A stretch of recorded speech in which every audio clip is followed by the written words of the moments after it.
मोर ये 30 वर्ष जीवनटा को पानी छड़े स्वामी को स्कूटी धरी भौणी को पछरे बसई बाहरी पड़ी टेकर स्टाण्ड को।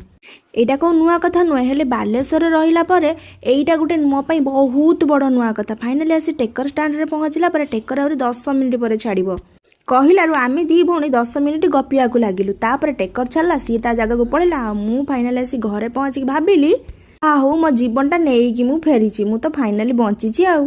सकाल सकाल मत कि मागणार जिनस मिल जाता नाड़ी आउ साग भाभी आज टे मागणा रोसे करी नाइट गोटे जाई काली नुआ आनी बोली रोसे न करी पूजा न करी आसी फोन धरी मिरर आगे फोटो वीडियो बनाऊली। मन जानी बाप पुओ सांगे दहीबरा नहीं आसिले मार्केट जाइथिले सेथिरे आलू तरकारी भी देइथिला। तरकारीटा बहुत भल लागुला ताकू गोळे दे सारला परे हेले दही पानी तो पूरा अलग प्रकार टेस्ट देला।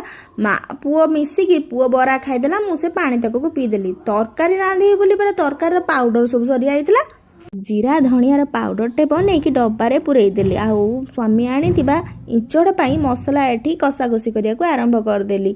मने मने भाभी सकाळु मिलिथिबा मागणा नाड़ी आ सागर तरकारीटे बनेदिबे आज मागणा मागणारे पारे जिबे हेले मोर कोनोसी इच्छा को मो स्वामी केबे पूरण होबाकु दियंतिनी। दी पर मागणा खाइबा इच्छाटा तो मोर इच्छारे रही गला। के जाने संध्या बेले को रश्मि डाकिथिला ता पुअर जन्मदिन मागणा खाइयाकु दबाकु के जाने जाई परिबि कि नाही काइना वर्षा तो पूरा अंधार करिकि सांगरे ता सांग साथी माने बिजुली घड़घड़ी पवन समस्त को डाकिकी आणुची।